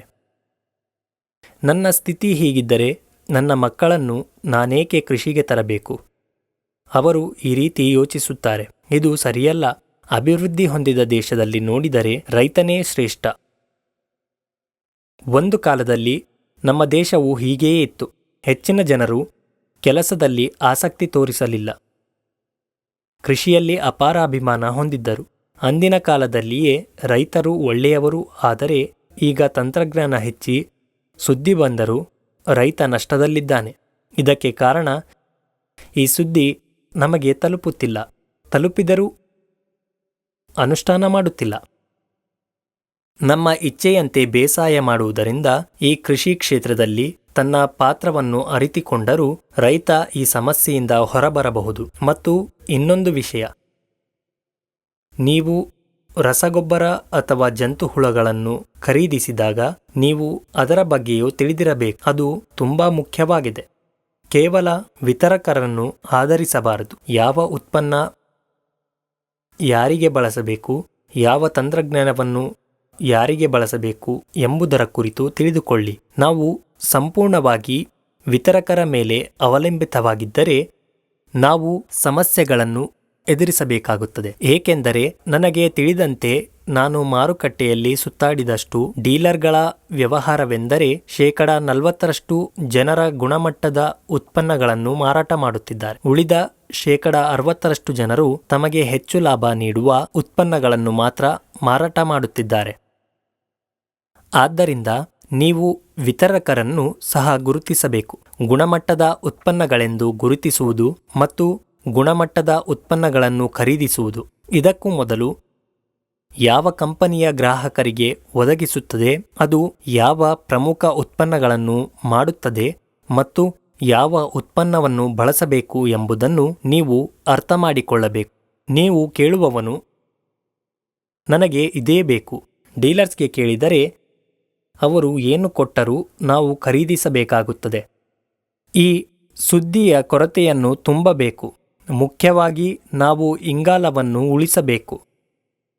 ನಾನು ಹೇಳಿದಂತೆ ಪ್ರತಿ ವರ್ಷ 1 ಎಕರೆಗೆ 500 ಕೆಜಿ ಪಶುವಿನ ಸಗಣಿ ನೀಡಲು ಸಾಧ್ಯವಾಗದ ರೈತ ಕೃಷಿಗೆ ಯೋಗ್ಯನಲ್ಲ. ಸಾವಯವ ಗೊಬ್ಬರಗಳು ಮತ್ತು ಜೈವಿಕ ನಿಯಂತ್ರಕಗಳನ್ನು ಸೇರಿಸುವುದು, ನಂತರ ಸಿಂಪಡಿಸುವುದು ಮತ್ತು ಭೂಮಿಯನ್ನು ಶುದ್ಧೀಕರಿಸುವುದು. ಅದರ ನಂತರವೇ ಬಿತ್ತನೆ ಮಾಡಬೇಕು. ಇದನ್ನು ಮಾಡಲು ನಿಮಗೆ ತಾಳ್ಮೆ ಇಲ್ಲ ಮತ್ತು ಕೃಷಿಯಲ್ಲಿ ನಷ್ಟವಾಗಿದೆವೆಂದು ಮನವಿ ಮಾಡಿ ಮತ್ತು ಇತರರನ್ನು ಖಂಡಿಸಿ. ಇದು ಸರಿಯಲ್ಲ. ಕೊರತೆ ಇರುವುದು ನಮಗೆ ಅಲ್ಲವೇ? ಅದನ್ನು ನೇರವಾಗಿ ಮಾಡಿ. ಒಬ್ಬರು ತಾಳ್ಮೆಯಿಂದಿರಬೇಕು. ಕೃಷಿ ಅಂದರೆ ತಾಳ್ಮೆ. ಕೃಷಿ ಪ್ರದೇಶಗಳಲ್ಲಿ, ಅಭಿವೃದ್ಧಿ ಹೊಂದಿದ ದೇಶಗಳಲ್ಲಿ ಜನರು ಏನು ಮಾಡುತ್ತಿದ್ದಾರೆ ಎಂಬುದನ್ನು ನಾವೇ ಲೆಕ್ಕಾಚಾರ ಮಾಡಬೇಕು ಮತ್ತು ನಾವು ಏಕೆ ಮಾಡುತ್ತಿಲ್ಲ ಎಂಬುದನ್ನು ಅರ್ಥ ಮಾಡಿಕೊಳ್ಳಬೇಕು. ನಮ್ಮ ಕೃಷಿ ಶಾಸನದಲ್ಲೇ ಮುಖ್ಯ ಕೊರತೆ ಇದೆ. ಕ್ರಾಪ್ ಮಾಡಲು ಅವಕಾಶವಿದೆ. ನಾವು ಅದನ್ನು ನೇರಗೊಳಿಸಿದರೆ ನಾವು ಹೆಚ್ಚಾಗಿ ಅದರಿಂದ ಬೀಳುತ್ತೇವೆ. ನಮ್ಮ ಉತ್ಪಾದನೆ 30-40% ಹೆಚ್ಚಾಗಬೇಕು. ಅದಕ್ಕಾಗಿ ಏನು ಮಾಡಬೇಕು? ನೀವು ಅದನ್ನು ಕಲಿಯಿರಿ. ನಾನು ಹೇಳಿದಂತೆ ಅವು ಮಾತ್ರವಲ್ಲ, ಇತರ ವಿಜ್ಞಾನಿಗಳು ಅಥವಾ ನೀವು ಎಲ್ಲವನ್ನೂ ಇಂಟರ್ನೆಟ್ಟಿಂದ ಪಡೆಯುತ್ತೀರಿ. ಈ ಸುದ್ದಿಯನ್ನು ನಾವು ಚೆನ್ನಾಗಿ ಕಲಿತರೆ, ಮಕ್ಕಳ ಸಹಾಯದಿಂದ ಅಥವಾ ಬೇರೆಯವರ ಸಹಾಯದಿಂದ ಕೃಷಿಯಲ್ಲಿನ ಎಲ್ಲ ಕಷ್ಟಗಳಿಗೆ ಕಾರಣವೇನು? ಇವೆಲ್ಲವುಗಳಿಂದ ಹೊರಬರಲು ನಾವು ಕನಿಷ್ಠ ಇಂದಿನಿಂದ ಅನುಭವಿಸಬಹುದು. ಕಾಳಜಿ ವಹಿಸಬೇಕು. ಇಲ್ಲದಿದ್ದರೆ ಮತ್ತಷ್ಟು ನಷ್ಟದಿಂದ ಕೃಷಿ ಕೈಬಿಡುವ ಪರಿಸ್ಥಿತಿ ಬರಬಹುದು. ಅದಕ್ಕಾಗಿ ನಮ್ಮ ಭೂಮಿಯಲ್ಲಿ ಇಂಗಾಲದ ಪ್ರಮಾಣದ ಹೈಡ್ರೋಜನ್ ಆಮ್ಲಜನಕ ಲಭ್ಯವಾಗುವಂತೆ ಮಾಡಲು ಮತ್ತು ಏಕಾಗ್ರತೆಯನ್ನು ಸರಿಯಾಗಿ ಮಾಡಲು ನಾವು ಒಂದು ಕೆಲಸವನ್ನು ಮಾಡಬೇಕು. ಇದರ ಜೊತೆಗೆ ಸಸ್ಯಗಳು ಎಲ್ಲ ಪ್ರಯೋಜನಕಾರಿ ಸೂಕ್ಷ್ಮ ಜೀವಿಗಳನ್ನು ಮರಳಿ ಮಣ್ಣಿನಲ್ಲಿ ಹಿಂದಿರುಗಿಸುವ ಮೂಲಕ ಬೆಳವಣಿಗೆಯನ್ನು ಹೆಚ್ಚಿಸಬೇಕು. ದಯವಿಟ್ಟು ಇದನ್ನು ನೀಡಿ. ರಾಸಾಯನಿಕ ಗೊಬ್ಬರಗಳು, ರಾಸಾಯನಿಕ ಕೀಟನಾಶಕಗಳು, ಅವುಗಳ ಪ್ರಾಮುಖ್ಯತೆ ಕಡಿಮೆ, ತುಂಬಾ ಕಡಿಮೆ. ಹೀಗಾಗಿ ಇದನ್ನೆಲ್ಲ ಮುಂದುವರಿಸಿ 3 ವರ್ಷಗಳ ನಂತರ ಯೂರಿಯಾ, DAP, ಪೊಟ್ಯಾಷಿಯಂ ಮುಂತಾದ ರಾಸಾಯನಿಕ ಗೊಬ್ಬರಗಳು 25 kgಗಿಂತ ಹೆಚ್ಚು ಬೇಕಾಗಿಲ್ಲ. ಯಾವುದೇ ಬೆಳೆ ಇರಲಿ, ರೈತ ಪ್ರತಿ ವರ್ಷ ಹೀಗೆ ಮಾಡು. ಈಗಲೇ ಮಾಡಬೇಕು. ಇದನ್ನು ಮಾಡಲು ಸೋಮಾರಿಯಾಗಿದ್ದರೆ ಬೇಸಾಯವು ನಿಷ್ಪ್ರಯೋಜಕವಾಗಿದೆ. ಏನೇ ಆಗಲಿ ಅವರಿಗೆ ಭೂಮಿ ಕೊಡಿ. ಇದಕ್ಕೆ ರೈತನೇ ಹೊಣೆ. ಅದನ್ನು ತಪ್ಪಿಸಬೇಕಾಗಿದೆ. ಈಗ ಬ್ರೋಕರೇಜ್ ವ್ಯವಸ್ಥೆ. ನಮ್ಮ ದೇಶದಲ್ಲಿ ಇದು ಕೆಟ್ಟದಾಗಿ, ಕಪಟವಾಗಿ ಮತ್ತು ಗಂಭೀರವಾಗಿ ಬೆಳೆಯುತ್ತಿದೆ. ಪ್ರತಿಯೊಬ್ಬ ನಿರ್ಮಾಪಕನು ತನ್ನ ಉತ್ಪನ್ನವನ್ನು ಸಿದ್ಧಪಡಿಸಿದ ನಂತರ ಅದರಲ್ಲಿ ತಗಲುವ ವೆಚ್ಚ, ಉತ್ಪಾದನಾ ವೆಚ್ಚ, ಮಾರುಕಟ್ಟೆ ವೆಚ್ಚ, ಸ್ಪಷ್ಟವಾದ ವೆಚ್ಚಗಳು, ಈ ಎಲ್ಲ ಖರ್ಚುಗಳನ್ನು ತಯಾರಿಸಿ ಅದನ್ನು ಮಾರಾಟ ಮಾಡುತ್ತಾನೆ. ಅವನು ಅದನ್ನು ಮಾರಾಟ ಮಾಡುತ್ತಾನೆ. ದುರದೃಷ್ಟವಶಾತ್ ಕೃಷಿ ವ್ಯವಹಾರದಲ್ಲಿ ಇದು ಒಂದೇ ಅಲ್ಲ. ಏಕೆಂದರೆ ಪ್ರತಿಯೊಬ್ಬ ರೈತನು ಸರ್ಕಾರದ ಕೈಯಲ್ಲಿ ಆಟಿಕೆಯಾಗಿದ್ದಾನೆ. ದಲ್ಲಾಳಿಗಳ ಕೈಗೆ ಸಿಕ್ಕಿ ನಲಗುತ್ತಿದೆ. ಈ ದಲ್ಲಾಳಿ ವ್ಯವಸ್ಥೆಯನ್ನು ಸರ್ಕಾರ ತೊಲಗಿಸಬೇಕು. ಒಂದು ಉತ್ಪನ್ನವು ರೈತರಿಂದ ಹತ್ತಿರದ ಗ್ರಾಹಕರಿಗೆ ತಲುಪಲು ನಡುವೆ 4-5 ಮಧ್ಯವರ್ತಿಗಳು ಇರುತ್ತಾರೆ. ನಾನು ಒಂದು ಉದಾಹರಣೆಯಲ್ಲಿ ಹೇಳಿದ್ದೇನೆ. ಅನಂತಪುರದಲ್ಲಿ ರೈತರೊಬ್ಬರಿಗೆ ಕಲ್ಲಂಗಡಿ ಬೆಲೆ ಕೇಳಿದಾಗ ಪ್ರತಿ ಟನ್ಗೆ 8,000 ಎಂದು ಉತ್ತರಿಸಿದರು. ಅಂದರೆ 1 kgಗೆ 8. ಅದಕ್ಕೂ ಒಂದು ದಿನ ಮೊದಲು ಹೈದರಾಬಾದ್ನಲ್ಲಿ 25ಕ್ಕೆ 1 kg ಖರೀದಿಸಿದ್ದೇನೆ. ಅರ್ಥಾತ್ 3 ಪಟ್ಟು ಹೆಚ್ಚು ಹೂಡಿಕೆ ಮಾಡುವುದರಿಂದ ನೀವು ಬೆಳೆದ ಬೆಳೆಗೆ ನಿಮ್ಮ ಹೂಡಿಕೆ ಎಷ್ಟು? ಹಾಗಾಗಿ 10 ಆಗಲಿದೆ ಎಂದರು. ಹೂಡಿಕೆ 10 ಇದ್ದರೆ ಮಾರಾಟ 8. ಹೌದು, ಬೇಡಿಕೆ ಇಲ್ಲದ ಕಾರಣ ಇಲ್ಲಿ 25ಕ್ಕೆ ಮಾರಾಟ ಮಾಡಿ. ನಾವು ನಮ್ಮ ಉತ್ಪನ್ನಗಳಿಗೆ ಮಾರುಕಟ್ಟೆಯನ್ನು ಸೃಷ್ಟಿಸಿದರೆ ಅದು ಈ ಬ್ರೋಕರೇಜ್ ವ್ಯವಸ್ಥೆಯನ್ನು ಏಕೆ ಆಧರಿಸಬೇಕು? ನಮ್ಮ ಜಮೀನಿನಲ್ಲಿ ಯಾಕೆ ಬಂದು ಕೊಳ್ಳುತ್ತಾನೆ? ಅವರಿಂದ ಹಣವನ್ನು ಏಕೆ ತೆಗೆದುಕೊಳ್ಳಬೇಕು? ಇದನ್ನು ಏಕೆ ಈ ರೀತಿ ಆಧರಿಸಬೇಕು? ಈ ಯುಗದಲ್ಲಿ ಸಂಪೂರ್ಣ ಹೊಸ ಪೀಳಿಗೆ ಬಂದಿದೆ. ಎಲ್ಲರೂ ಯುವಕರು, ವಿದ್ಯಾವಂತರು. ಊರಿನವರೆಲ್ಲರೂ ಸೇರಿ ಗುಂಪು ಕಟ್ಟಿಕೊಂಡು ನಿಮ್ಮ ಊರಿನಲ್ಲಿ ಬೆಳೆದ ಬೆಳೆಯನ್ನು ನೀವೇ ತಯಾರಿಸಿ, ನೀವೇ ಪ್ಯಾಕ್ ಮಾಡಿ ಈ ಮಾರುಕಟ್ಟೆಯಲ್ಲಿ ಮಾರಿದರೆ ಹೇಗಿರುತ್ತದೆ? ಅನೇಕ ಜನರು ಕೆಲಸವಿಲ್ಲದೆ ತಿರುಗಾಡುತ್ತಿದ್ದಾರೆ, ನಿರುಪಯುಕ್ತವಾಗಿ ಅಲೆದಾಡುತ್ತಿದ್ದಾರೆ. ನೀವು ಅವರಿಗೆ ಕೆಲಸ ನೀಡಬಹುದು. ರೈತ ಸಂಘ ಎಂಬ ವ್ಯವಸ್ಥೆಯನ್ನು ರಚಿಸಿ ನಿಮ್ಮ ಹಳ್ಳಿಯಲ್ಲಿ ಬೆಳೆಗಳನ್ನು ಒಟ್ಟಿಗೆ ಮಾರಾಟ ಮಾಡಲು ಪ್ರಯತ್ನಿಸಿ. ಹತ್ತಿರದ ನಗರಗಳಲ್ಲಿ ಅಥವಾ ಕೆಲವು ಮಾರುಕಟ್ಟೆಗಳಲ್ಲಿ ನೀವೇ ಮಾರಾಟ ಮಾಡಲು ವ್ಯವಸ್ಥೆ ಮಾಡಿ. ನಾವು ಈ ದಲ್ಲಾಳಿಗಳ ಮೇಲೆ ಏಕೆ ಅವಲಂಬಿತವಾಗಿರಬೇಕು? ಗ್ರಾಮದಲ್ಲಿ ನಿರುದ್ಯೋಗಿಗಳಿಗೆ ಕೆಲಸ ಸಿಗಲಿದೆ. ಇದನ್ನೆಲ್ಲ ಮಾಡು. ನನಗೂ ಇದನ್ನೆಲ್ಲ ಯೋಚಿಸಿ ದಾರಿ ತೋರಿಸಬೇಕು. ಇಂತಹ ಉದ್ದೇಶಕ್ಕಾಗಿ ಮುಂದಿನ ದಿನಗಳಲ್ಲಿ ಸಂಸ್ಥೆಯನ್ನು ಸ್ಥಾಪಿಸಿದ್ದೇನೆ. ಅದರ ಹೆಸರು ಆರ್ಯಂ ಕಿಸಾನ್ ಸೆಂಟರ್. ಆರ್ಯಂ ಕಿಸಾನ್ ಸೆಂಟರ್ ಎಂಬ ಹೆಸರಿನಲ್ಲಿ ವ್ಯವಸ್ಥೆ ಮಾಡಲಿದ್ದೇನೆ. ಇದರಲ್ಲಿ ರೈತರಿಗೆ ಮಾತ್ರ ಮಾರ್ಗದರ್ಶನ ನೀಡಬೇಕು. ಈ ಉದ್ದೇಶಕ್ಕಾಗಿ ನಾನು ಈ ಕಂಪನಿಯನ್ನು ಪ್ರಾರಂಭಿಸಲಿದ್ದೇನೆ. ಇದನ್ನು ಕಡಪ ಜಿಲ್ಲೆಯಲ್ಲಿ ಆರಂಭಿಸುತ್ತೇನೆ. ಅರ್ಥಾತ್ ಬೆಳೆ ಬೆಳೆಯಬೇಕು, ಭೂಮಿಯನ್ನು ಹೇಗೆ ರಕ್ಷಿಸುವುದು, ಉತ್ಪನ್ನವನ್ನು ಮಾರುಕಟ್ಟೆ ಮಾಡುವುದು ಹೇಗೆ, ಇದೆಲ್ಲವನ್ನೂ ಇರುತ್ತದೆ. ಆರ್ ಮತ್ತು ಡಿ ಕೇಂದ್ರವೂ ಇರುತ್ತದೆ. ಅದು ಪ್ರಾರಂಭವಾದ ನಂತರ ನಾವು ನಿಮಗೆ ಸುದ್ದಿಯನ್ನು ನೀಡುತ್ತೇವೆ. ಪ್ರತಿ ಶನಿವಾರ 150 ರೈತರಿಗೆ ತರಬೇತಿ ಕಾರ್ಯಕ್ರಮವಿದೆ. ನೀವು ಬಂದು ಸುದ್ದಿ ಪಡೆಯಬಹುದು. ನೀವು ಸುದ್ದಿಯನ್ನು ಇಷ್ಟಪಟ್ಟರೆ ನೀವು ಅದನ್ನು ನಿಮ್ಮ ಕ್ಷೇತ್ರಗಳಲ್ಲಿಯೂ ಕಾರ್ಯಗತಗೊಳಿಸಬಹುದು. ಮಾರುಕಟ್ಟೆ ವಿಧಾನವನ್ನು ಕಲಿಸಲಾಗುವುದು. ಇನ್ನು 3-4 ತಿಂಗಳಲ್ಲಿ ಇದು ಆರಂಭವಾಗಲಿದೆ. ಇವು ಕೇವಲ ರೈತರ ಸೇವೆಗಳಿಗೆ ಮಾತ್ರ. ಆರ್ಯಂ ಕಿಸಾನ್ ಸೆಂಟರ್ ಎಂಬ ಸಂಶೋಧನಾ ಕೇಂದ್ರವನ್ನು ಆರಂಭಿಸುತ್ತಿದ್ದೇವೆ.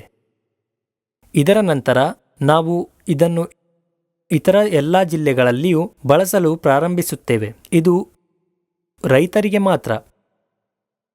ಈಗ ನಾವೇ ಈ ಬ್ರೋಕರೇಜ್ ವ್ಯವಸ್ಥೆಯನ್ನು ಬದಲಾಯಿಸಬೇಕು. ಅಂದರೆ ಒಬ್ಬರು ಅದಕ್ಕೆ ಅವಕಾಶವನ್ನು ನೀಡಬಾರದು. ಯಾರಾದರೂ ಬಂದು ಕೊಳ್ಳುತ್ತಾರೆ ಎಂದು ಕಾಯುವ ಬದಲು ಒಗ್ಗಟ್ಟಿನಿಂದ ಒಂದು ವ್ಯವಸ್ಥೆಯನ್ನು ಸಿದ್ಧಪಡಿಸಿ ನಮ್ಮ ಬೆಳೆಗಳನ್ನು ಎಲ್ಲಿಗೆ ಮಾರಾಟ ಮಾಡಬೇಕೆಂದು ನಿರ್ಧರಿಸಿ ಬೇಡಿಕೆ ಇರುವಲ್ಲಿಗೆ ಹೋಗಬೇಕು. ಇದನ್ನು ಮಾಡಬೇಕು. ಅರ್ಥಾತ್ ಬ್ರೋಕರೇಜ್ ವ್ಯವಸ್ಥೆಯನ್ನು ನಿಲ್ಲಿಸಬೇಕು. ಆ ನಂತರ ಪ್ರಸ್ತುತ ಸರ್ಕಾರದ ಈ ಶಾಸನಗಳು ರೈತರನ್ನು ಒಬ್ಬ ಮತದಾರನ ಆಧಾರದ ಮೇಲೆ ನೋಡುವಂತಿವೆ. ದೇಶದ ಅಭಿವೃದ್ಧಿಗೆ ರೈತರು ಬೆನ್ನೆಲುಬು. ಈ ರಾಜಕೀಯ ಜನ ಹೇಳ್ತಾರೆ, ರೈತನನ್ನು ರಾಜ ಅಂತ ಕರೆಯುತ್ತಾರೆ. ಇವರೆಲ್ಲ ಸುಳ್ಳು ಹೇಳ್ತಾರೆ. ರೈತನು ಬೆನ್ನು ಮುರಿಯುವವರು ಇವರೇ. ರೈತನಿಗೆ ಅನುಕೂಲವಾಗುವ ಯಾವ ಕಾನೂನನ್ನು ಕೊಡುತ್ತಾರೆ? ಏನನ್ನೂ ತಂದಿಲ್ಲ. ಈಗಂತೂ ಹಲವು ದೇಶಗಳಲ್ಲಿ ನಿಷೇಧಿತ ಹಲವು ಬಗೆಯ ಕೀಟನಾಶಕಗಳು ನಮ್ಮ ದೇಶದಲ್ಲಿ ಮಾರಾಟವಾಗುತ್ತಿವೆ. ಏಕೆಂದರೆ ಆ ಕಂಪನಿಗಳನ್ನು ಮುಚ್ಚಬಾರದು. ಆದುದರಿಂದಲೇ ನಮ್ಮ ಸರ್ಕಾರದ ನಾಯಕರಿಗೆ ಹಣ ತಿನ್ನಿಸಿ ನಮ್ಮ ವ್ಯವಸ್ಥೆಯನ್ನು ನಿರ್ವಹಿಸಿ ಇಲ್ಲಿಯೇ ಬಿಸಾಡುತ್ತಿದ್ದಾರೆ. ನಮ್ಮ ದೇಶದಲ್ಲಿ ಅದನ್ನು ಮಾರಾಟ ಮಾಡಲು ಅನುಮತಿಸಲಾಗಿದೆ. ಇಂತಹ ಕೆಟ್ಟ ವ್ಯವಸ್ಥೆಯು ನಮ್ಮ ದೇಶದಲ್ಲಿದೆ. ಇದರಿಂದಾಗಿ ನಾನು ಮುಜುಗರಕ್ಕೊಳಗಾಗಿದ್ದೇನೆ. 30-40 ವರ್ಷಗಳಿಂದ ಅನೇಕ ಜನರು ಶಿಫಾರಸು ಮಾಡಿದರೂ ಸಹ ಅಂತಹ ಅನೇಕ ಔಷಧಿಗಳನ್ನು ನಿಷೇಧಿಸಲು ಪ್ರಯತ್ನಿಸುತ್ತಿದ್ದಾರೆ. ಅವುಗಳನ್ನು ನಿಷೇಧಿಸಲು ನಮ್ಮ ಅಧಿಕಾರಿಗಳು ಭ್ರಷ್ಟಾಚಾರವೇ ಕಾರಣ. ಅದಕ್ಕಾಗಿಯೇ ದೇಶದ ಹೊರಗಿನ ಅನೇಕ ಬಹುರಾಷ್ಟ್ರೀಯ ಕಂಪನಿಗಳು ಮುಚ್ಚಿಲ್ಲ. ಆದರೆ ಬಹಿಷ್ಕರಿಸಿದ ಅವರ ಉತ್ಪನ್ನಗಳು ನಮ್ಮಂತಹ ಭ್ರಷ್ಟ ದೇಶದಲ್ಲಿ ಮಾರಾಟ ಮಾಡಲಾಗುತ್ತಿದೆ. ಅಂತಹ ಉತ್ಪನ್ನಗಳು ಹಾಗೆ ಉಳಿಯುತ್ತವೆ. ಇದು ತುಂಬಾ ಹಾನಿಕಾರಕವಾಗಿದೆ. ಇದು ತಾತ್ಕಾಲಿಕವಾಗಿ ಕೀಟಗಳನ್ನು ಕೊಲ್ಲುತ್ತದೆ, ಆದರೆ ಅನೇಕ ಅಡ್ಡ ಪರಿಣಾಮಗಳನ್ನು ಹೊಂದಿದೆ. ನಮ್ಮ ಸರ್ಕಾರ ಅವನ್ನು ನಿಷೇಧಿಸುವುದಿಲ್ಲ. ಅವು ಕೊಡುವ ಲಂಚ ಪಡೆದು ರೈತರನ್ನು ಬೆನ್ನು ಮುರಿಯುತ್ತಾರೆ. ರೈತರು ಕೈಚಾಚಬೇಕಾದ ಪರಿಸ್ಥಿತಿ ಬಂದಿದೆ. ರೈತರಿಗೆ ಅಲ್ಪ ಸ್ವಲ್ಪ ಹಣ ನೀಡಿ ಅವರ ಮತ ಪಡೆಯುತ್ತಾರೆ. ಈ ರೋಜ್ಗಾರ್ ಹಮಿ ಯೋಜನೆ ಇದು ದೇಶಕ್ಕೆ ದೊಡ್ಡ ತಪ್ಪು. ಇದರಿಂದ ದೇಶಕ್ಕೆ ಯಾವುದೇ ಪ್ರಯೋಜನವಿಲ್ಲ. ಸಾಕಷ್ಟು ಅನ್ಯಾಯ ಆಗುತ್ತಿದೆ. ರೈತರಿಗೆ ಪ್ರತಿನಿಧಿಯಾಗಿ ಒಂದಿಷ್ಟು ಉದ್ಯೋಗ ನೀಡಿದರೆ 1 ಎಕರೆಗೆ ಕೂಲಿ ಕಾರ್ಮಿಕರಿಗೆ ಟೋಕನ್ ಕೊಟ್ಟು ರೈತರಿಂದ ಆ ಟೋಕನ್ ವಸೂಲಿ ಮಾಡಿ, ಅಂದರೆ ಗದ್ದೆಯಲ್ಲಿಯೇ ಕೆಲಸ ಮಾಡುವುದರಿಂದ ಆ ಟೋಕನ್ಗಳ ಪ್ರಕಾರ ಈ ಟೋಕನ್ಗಳ ಮೂಲಕ ಸರ್ಕಾರಿ ಕಚೇರಿಯಲ್ಲಿ ಆ ಕೆಲಸಗಾರರಿಗೆ ಪಾವತಿಸಲು ಪ್ರಯತ್ನಿಸಿ. ರೋಜ್ಗಾರ್ ಹಮಿ ಯೋಜನಾ ಅನ್ನು ಕೃಷಿಯೊಂದಿಗೆ ಸಂಯೋಜಿಸಲು ಪ್ರಯತ್ನಿಸಿ. ನಾವು ಕೇಳದ ಯಾವುದನ್ನೂ ಸರ್ಕಾರ ಮಾಡುವುದಿಲ್ಲ, ಏಕೆಂದರೆ ನಮಗೆ ಹೇಗೆ ಕೇಳಬೇಕೆಂದು ತಿಳಿಯುತ್ತಿಲ್ಲ. ನಮ್ಮ ಗ್ರಾಮದಲ್ಲಿಯೂ ಕ್ಷೇತ್ರಾಧಿಕಾರಿಗಳು ಅನುಷ್ಠಾನಗೊಳಿಸಿರುವ ರೋಜ್ಗಾರ್ ಹಮಿ ಯೋಜನೆಯಡಿ ಲಕ್ಷಾಂತರ ಕೋಟಿ ರೂಪಾಯಿ ಪೋಲು ಆಗುತ್ತಿರುವುದನ್ನು ನೋಡಬಹುದು. ಆದರೂ ನಾವು ಆ ಬಗ್ಗೆ ಕೇಳುವುದಿಲ್ಲ. ಈ ಉದ್ಯೋಗ ಯೋಜನೆಯನ್ನು ಕೃಷಿಯೊಂದಿಗೆ ಜೋಡಿಸಲು ಆಗ್ರಹ. ಇದರಿಂದ ಹೆಚ್ಚಿನ ಪ್ರಯೋಜನವಾಗುತ್ತದೆ ಮತ್ತು ಹಣವು ಉಳಿತಾಯವಾಗುತ್ತದೆ. ಈ ಯೋಜನೆಯಲ್ಲಿ ಅಲ್ಲಿರುವ ಜನರೆಲ್ಲ ಕೃಷಿ ಮಾಡಿ ಹಣ ಸಾಗಿಸಿ ಲಾಭ ಪಡೆಯುತ್ತಿದ್ದಾರೆ. ನೀವೆಲ್ಲರೂ ಇದನ್ನು ನೋಡಲಾಗುವುದಿಲ್ಲ, ಏಕೆಂದರೆ ಇದು ತಪ್ಪಾಗಿದೆ. ಪ್ರತಿದಿನ ಅಂತಹ ಯೋಜನೆಯಲ್ಲಿ ಹಣವನ್ನು ಹೆಚ್ಚಿಸಲು ಈ ವಿಷಯವನ್ನು ಮಾತ್ರ ಕೇಳಲಾಗುತ್ತದೆ. ಆದರೆ ಈ ಯೋಜನೆಯನ್ನು ಕೃಷಿಯೊಂದಿಗೆ ಜೋಡಿಸಲು ರೈತ ಸಂಘಟನೆಗಳು ಏಕೆ ಕೇಳಿಸುವುದಿಲ್ಲ? ಸರ್ಕಾರಕ್ಕೆ ಈ ಕೆಲಸ ಮಾಡಲು ಸಾಧ್ಯವಿಲ್ಲವೇ? ಮತ್ತು ಒಂದು ವಿಷಯ, ಅನೇಕ ನಾಯಕರು ತಮ್ಮ ಕೈಯಲ್ಲಿ ಕೃಷಿ ಉತ್ಪನ್ನಗಳ ವ್ಯವಹಾರವನ್ನು ಹೊಂದಿದ್ದಾರೆ. ಅವರಿಗೆ ಬೇಕಾದುದನ್ನು ಅದಕ್ಕಾಗಿಯೇ ಅವರು ರಫ್ತು ಮಾಡುತ್ತಾರೆ. ನಂತರ ಅವರು ಬಯಸಿದ್ದಾಗ ನಿಲ್ಲಿಸುತ್ತಾರೆ. ರಫ್ತು ನಿಲ್ಲಿಸೋಣ. ನಮ್ಮ ದೇಶದಲ್ಲಿ ಉತ್ಪಾದನೆ ಹೆಚ್ಚು. ರಫ್ತು ನಿಲ್ಲಿಸುವುದು ಬೆಲೆ ಕುಸಿತಕ್ಕೆ ಕಾರಣವಾಗುತ್ತದೆ, ಏಕೆಂದರೆ ರೈತರು ತಮ್ಮ ಉತ್ಪನ್ನಗಳನ್ನು ದೀರ್ಘಕಾಲ ಇಡಲು ಸಾಧ್ಯವಿಲ್ಲ. ಅದನ್ನು ಮಾರಾಟ ಮಾಡಲೇಬೇಕಾಗುತ್ತದೆ. ಆಹಾರ ಮತ್ತು ಬಟ್ಟೆ ಅಥವಾ ಯಾವುದೇ ಇತರ ಕೆಲಸ ಅಥವಾ ಹಬ್ಬಗಳನ್ನು ಖರೀದಿಸಲು ಹಣ ಖರ್ಚಾಗುತ್ತದೆ. ಮಾರಾಟ ಮಾಡಬೇಕು. ಇವೆಲ್ಲವನ್ನೂ ಕೆಲವು ದಲ್ಲಾಳಿಗಳಿಗೆ ಮಾರಬೇಕಾಗುತ್ತದೆ. ಕೆಲವು ರಾಜಕಾರಣಿಗಳು ದೊಡ್ಡ ದಲ್ಲಾಳಿಗಳು. ನಾನು ಹೆಸರುಗಳನ್ನು ತೆಗೆದುಕೊಳ್ಳುವುದಿಲ್ಲ, ಎಲ್ಲರಿಗೂ ತಿಳಿದಿದೆ. ಈ ದಲ್ಲಾಳಿಗಳ ಮೆಣಸಿನಕಾಯಿ, ಹತ್ತಿ, ಭತ್ತ, ಬಹುತೇಕ ಎಲ್ಲ ಸರಕುಗಳು, ಉತ್ಪನ್ನಗಳನ್ನು ಕಡಿಮೆ ಬೆಲೆಗೆ ಸಂಗ್ರಹಿಸುತ್ತಾರೆ ಮತ್ತು ನಂತರ ನೆನಪಿಲ್ಲ. ನಂತರ ಈ ಎಲ್ಲ ಅನುಮತಿಗಳು ಅವರ ಕೈಯಲ್ಲಿವೆ. ಬೆಲೆಗಳನ್ನು ನಿಗದಿಪಡಿಸುವಂತೆ ಹೆಚ್ಚಿಸಿ ನಾವು ರಫ್ತು ಮಾಡುತ್ತೇವೆ. ಅರ್ಥಾತ್ ರೈತ ತಾನು ಬೆಳೆದುದರೂ ಬೆಂಕಿ ಕಿಂಚಿತ್ತೂ ತಲೆಕೆಡಿಸಿಕೊಳ್ಳುವುದಿಲ್ಲ. ಇದು ತಪ್ಪು ಎಂದು ಸರ್ಕಾರಕ್ಕೆ ಗೊತ್ತು, ಆದರೆ ಅದನ್ನೇ ಮಾಡುತ್ತಾರೆ. ರೈತನೇ ರಾಜ ಎಂಬ ಘೋಷಣೆ ಮೊಳಗುತ್ತದೆ. ಜೈ ಜವಾನ್ ಜೈ ಕಿಸಾನ್ ಸೈನಿಕರಾಗಲಿ ರೈತನಿಗಾಗಲಿ ನೀಡಿಲ್ಲ. ಈ ಬಗ್ಗೆ ನಾವು ಪ್ರಶ್ನಿಸುವುದಿಲ್ಲ. ದಿನವಿಡೀ ಈ ನಿಷ್ಪ್ರಯೋಜಕ ರಾಜಕಾರಣಿಗಳ ವಿಡಿಯೋಗಳನ್ನು ಯೂಟ್ಯೂಬ್ನಲ್ಲಿ ನೋಡುತ್ತಲೇ ಇರುತ್ತೇವೆ. ನಮ್ಮ ಹಳ್ಳಿಯಲ್ಲಿ 10ರಿಂದ 15 ರೈತರು ಮರದ ಕೆಳಗೆ ಕುಳಿತು ಕೈಯಲ್ಲಿ ಮೊಬೈಲ್ ಹಿಡಿದುಕೊಂಡು ಯೂಟ್ಯೂಬ್ನಲ್ಲಿ ರಾಜಕೀಯ ನೋಡುತ್ತಿರುವುದನ್ನು ನೋಡಿ ನನಗೆ ಆಶ್ಚರ್ಯವಾಯಿತು. ನಿಷ್ಪ್ರಯೋಜಕ ರಾಜಕೀಯ ಬೇಡ. ಉಪಯೋಗವಿಲ್ಲದಿದ್ದವರು ಮೌಢ್ಯ ಮಾಡುತ್ತಾರೆ. ನೀವು ನೋಡುತ್ತೀರಿ, ಕೇಳುತ್ತೀರಿ, ಏನೂ ಅಗತ್ಯವಿಲ್ಲ. ಪ್ರಯೋಜನಕಾರಿ ವಿಡಿಯೋಗಳನ್ನು ವೀಕ್ಷಿಸಿ. ಕೃಷಿ ಸಂಬಂಧಿತ ವಿಡಿಯೋಗಳನ್ನು ಹುಡುಕಿ ಉಪಯುಕ್ತವಾದವುಗಳ ಬಗ್ಗೆ ತಿಳಿದುಕೊಳ್ಳಿ. ಆದುದರಿಂದ ಇದನ್ನು ಬದಲಾಯಿಸಲು ಸರ್ಕಾರಿ ಇಲಾಖೆಗಳು ಪ್ರಯತ್ನಿಸಬೇಕು. ನಾವು ಉಚಿತ ವಸ್ತುಗಳನ್ನು ಹುಡುಕಬಾರದು. ನಮಗೆ ಸುದ್ದಿ ಬೇಕು. ನಮ್ಮ ಉತ್ಪನ್ನಗಳನ್ನು ನಾವೇ ಮಾರುಕಟ್ಟೆಯಲ್ಲಿ ಮಾರುವ ಅವಕಾಶ ಬೇಕು. ಸ್ವಂತ ಬೆಳೆಗೆ ಹಾಕಿದ ಬಂಡವಾಳದಲ್ಲಿ ಲಾಭ ಬೇಕು. ಅದಕ್ಕಾಗಿ ಸರ್ಕಾರ ಏನು ಮಾಡಬೇಕು ಎಂದು ಆಗ್ರಹಿಸಬೇಕು.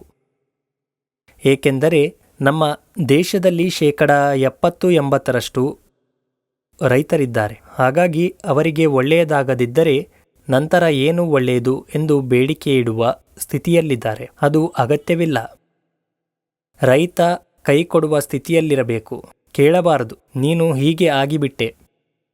ನಿಮಗೆ ಇನ್ನೂ ತಿಳಿದಿಲ್ಲದಿದ್ದರೆ ಅದು ತುಂಬ ಕಷ್ಟಕರವಾಗಿರುತ್ತದೆ.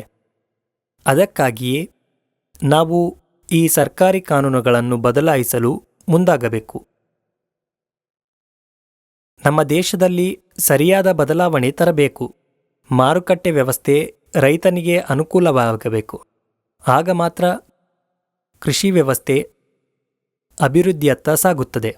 4ನೆಯದು ಉತ್ಪಾದನಾ ಮಾರುಕಟ್ಟೆ ವ್ಯವಸ್ಥೆ. ಅರ್ಥಾತ್ ನಮ್ಮ ಕೃಷಿ ಕ್ಷೇತ್ರದಲ್ಲಿ ಯಾವುದೇ ಉತ್ಪಾದನೆಯಾಗಿರಲಿ, ಅದು ರಸಗೊಬ್ಬರ, ಕೀಟನಾಶಕ ಅಥವಾ ಕೀಟನಾಶಕಗಳು ಅಥವಾ ಈ ಎಲ್ಲ ಉತ್ಪಾದನಾ ಕಂಪನಿಗಳು ಮತ್ತು ಅವುಗಳನ್ನು ಮಾರಾಟ ಮಾಡುವ ವ್ಯಾಪಾರಿಗಳು ಅಥವಾ ಡೀಲರ್ ವ್ಯವಸ್ಥೆ ಇವರೇ ಜನ. ಎಲ್ಲ ಕಂಪನಿಗಳು ಗುಣಮಟ್ಟದ ಉತ್ಪಾದನೆಗಳನ್ನು ಉತ್ಪಾದಿಸುತ್ತವೆ ಎಂಬುದು ನಿಜವಲ್ಲ. ನಾನು ಮಾರುಕಟ್ಟೆಗೆ ಹೋದಾಗಲೆಲ್ಲ ಅನೇಕ ವಿತರಕರು, ಅಂದರೆ ನಾನು ಹೇಳಿದಂತೆ ಡೀಲರ್ ವ್ಯವಸ್ಥೆಯಲ್ಲಿ ಕೇವಲ 40% ಗುಣಮಟ್ಟದ ಉತ್ಪನ್ನಗಳನ್ನು ರೈತನಿಗೆ ತಲುಪಿಸಲು ಸಿದ್ಧವಾಗಿರುವುದನ್ನು ನಾನು ಗಮನಿಸುತ್ತೇನೆ. ಉಳಿದ 60% ಮಂದಿ ಕೇವಲ ಲಾಭಕ್ಕಾಗಿಯೇ ವ್ಯಾಪಾರ ಮಾಡುತ್ತಿದ್ದಾರೆ. ಅವರು ನಿಮಗೆ ಮತ್ತು ನಿಮ್ಮ ಬೆಳೆಗೆ ಯಾವುದೇ ಸಂಬಂಧವಿಲ್ಲ. ಅವರು ನಿಮಗೆ ಏನನ್ನಾದರೂ ನೀಡುತ್ತಾರೆ. ಇದು ತುಂಬಾ ತಪ್ಪು. ಆದ್ದರಿಂದ ಡೀಲರನ್ನು ಆಯ್ಕೆ ಮಾಡುವಾಗ ನೀವು ಜಾಗರೂಕರಾಗಿರಬೇಕು. ಕಂಪನಿಯನ್ನು ಆಯ್ಕೆ ಮಾಡುವಾಗಲೂ ಜಾಗರೂಕರಾಗಿರಬೇಕು. ಅದು ಯಾವ ಕಂಪನಿಯಾಗಿರಲಿ, ಅವರಲ್ಲಿ ಈ ಚಿಂತನೆ ಬರಬೇಕು. ಸುಗ್ಗಿಯಲ್ಲಿ ಫಲಿತಾಂಶಗಳನ್ನು ನೋಡಬೇಕು. ಅಭ್ಯರ್ಥಿಗಳನ್ನು ನಾಮನಿರ್ದೇಶನ ಮಾಡಬೇಕು. ಯಾರಾದರೂ ಶಿಫಾರಸು ಪಡೆಯುತ್ತಿದ್ದರೆ ಅದನ್ನು ನೇರವಾಗಿ ಕೇಳಿ. ಡೀಲರ್ ಬಳಿ ಬಂದು ಪರಿಶೀಲಿಸದೆ ಉತ್ಪನ್ನವನ್ನು ಖರೀದಿಸಬಾರದು. ತಯಾರು ನಿರ್ಮಾಪಕರಲ್ಲಿಯೂ ಮೋಸ ಹೋಗದಂತೆ ನೋಡಿಕೊಳ್ಳಬೇಕು. ಅರ್ಥಾತ್ ಮೋಸ ಮಾಡುವ ಕಂಪನಿಗಳ ಗುರಿ ರೈತರಿಗೆ ಏನು ಮಾಡಬೇಕೆಂದು ನೋಡುವುದು. ಡೀಲರ್ಗಳಿಗೆ ಗುಣಮಟ್ಟವಿಲ್ಲದ ಉತ್ಪನ್ನಗಳನ್ನು ನೀಡಿ 50-60% ಲಾಭ ನೀಡುವ ಮೂಲಕ ರೈತರಿಗೆ ನಷ್ಟ ಉಂಟುಮಾಡುವ ಕಂಪನಿಗಳು ಹೆಚ್ಚಾಗತೊಡಗಿವೆ. ಯುವ ಪೀಳಿಗೆ ಈ ವ್ಯವಸ್ಥೆಗೆ ಬಂದ ನಂತರ ಸಂಪೂರ್ಣ ಹಿಮ್ಮುಖವನ್ನು ಅನುಭವಿಸುತ್ತಿದೆ. ನನಗೆ ಈ ಸುದ್ದಿ ಸಿಗಬೇಕು. ಇಂತಹ ಎಲ್ಲ ವಿಷಯಗಳನ್ನು ಹೇಳಲು ನನಗೆ ತುಂಬ ವಿಷಾದವಿದೆ. ಅದು ಹಾಗೆ ನಾನು ನಿಮಗೆ ಒಂದು ವಿಷಯ ಹೇಳುತ್ತೇನೆ. ಪೋಷಕಾಂಶಗಳ ಜೊತೆಗೆ ಸೂತ್ರವನ್ನು ಸಿಂಪಡಿಸಲು 10 kg ಚೀಲ, ಅದರಲ್ಲಿ ಚಿಲ್ಲರ್ ಮೆಟೀರಿಯಲ್, ಮ್ಯಾಗ್ನೀಷಿಯಂ ಮತ್ತು ಬೋರಾನ್ ಮಿಶ್ರಣ ಮಾಡಲು ಪ್ರಸ್ತುತ ಪರಿಸ್ಥಿತಿಯಲ್ಲಿ 480 ವೆಚ್ಚವಾಗುತ್ತದೆ. ಇದನ್ನು ತಯಾರಿಸಲು, ಅದನ್ನು ಸಿಂಪಡಿಸಿದ ನಂತರ ಅದರ ಪ್ಯಾಕಿಂಗ್, ಅದರ ಸಂಗ್ರಹಣೆ, ಕಚ್ಚಾ ವಸ್ತುಗಳ ಸಾಗಣೆ, ಅದರ ನಂತರ ಸಾರಿಗೆ ಕಂಪನಿ ಮತ್ತು ವ್ಯಾಪಾರಿಗಳ ಲಾಭ, ಇವೆಲ್ಲವನ್ನು ಬೆರೆಸಿದ ನಂತರ ಉತ್ಪನ್ನವು ಸರಿಯಾಗಿದ್ದರೆ ನೀವು 750-800 ಪಡೆಯಬೇಕು. ಇದು ಸಾರಿಗೆಯಿಂದ ವ್ಯಾಪಾರಿ ಮತ್ತು ಕಂಪನಿಯ ಲಾಭವನ್ನು ಒಳಗೊಂಡಂತೆ ಮೊತ್ತವಾಗಿರಬೇಕು. ಆದರೆ ಒಂದು ಕಂಪನಿ ಕೇಳಿ ನನಗೆ ಆಶ್ಚರ್ಯವಾಗಿದೆ. 10 kg ಚೀಲಕ್ಕೆ 175 ಮಾತ್ರ ನೀಡುತ್ತದೆ. ಅದು ಹೇಗೆ? ಕೇವಲ ತಯಾರಿಗೆ 480 ಖರ್ಚಾಗುತ್ತಿದ್ದು 175ಕ್ಕೆ ಹೇಗೆ ಕೊಡುತ್ತಿದ್ದಾರೆ? ಅಂದರೆ ಬರೀ ಬಣ್ಣ ಸೇರಿಸಿ ಬಟ್ಟೆಗೆ ಬಣ್ಣ ಹಾಕುವ ಬಣ್ಣಕ್ಕೆ ಒಂದಿಷ್ಟು ಪೌಡರ್ ಬೆರೆಸಿ ಕೊಡುತ್ತಿದ್ದಾರೆ. ನಾನು ಆ ವ್ಯಾಪಾರಿಯನ್ನು ಬಹಳ ನೋವಿನಿಂದ ಕೇಳಿದೆ. ನೀವು ಮತ್ತು ಕಂಪನಿ ಸೇರಿ ರೈತರ ಬಾಯಿಗೆ ಮಣ್ಣು ಹಾಕುತ್ತಿದ್ದೀರಿ. ಆ ಜನರು ನನ್ನು ಕೇಳಿದರು, ನೀವು ಅದನ್ನು ಏಕೆ ಈ ಬೆಲೆಗೆ ನೀಡುತ್ತಿಲ್ಲ?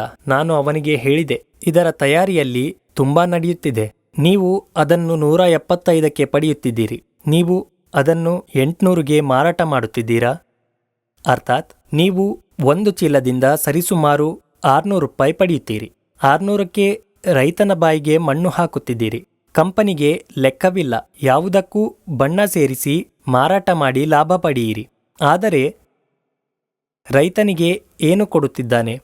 ಅದನ್ನು ನಾವು ಕಂಡುಹಿಡಿಯಬೇಕು. ಇದರಿಂದ ಅನೇಕ ರೈತರು ಮೋಸ ಹೋಗಿದ್ದಾರೆ. ಆದ್ದರಿಂದ ಯಾವ ವಿತರಕರು ನಮಗೆ ಗುಣಮಟ್ಟದ ಉತ್ಪನ್ನಗಳನ್ನು ನೀಡುತ್ತಾರೆ ಅದನ್ನು ನಾವು ಕಂಡುಹಿಡಿಯಬೇಕು. ಮೊದಲು ನೀವು ಯಾವ ಉತ್ಪನ್ನವನ್ನು ಬಳಸಬೇಕು ಎಂಬುದರ ಕುರಿತು ಮಾಹಿತಿಯನ್ನು ಪಡೆಯಬೇಕು. ಅಲ್ಲಿಗೆ ಹೋದರೆ ನಾವು ಕೇಳಬೇಕಾಗಿಲ್ಲ, ನಾನು ಇದನ್ನು ಬಯಸುತ್ತೇನೆ, ಆದ್ದರಿಂದ ಮಾತನಾಡಲು.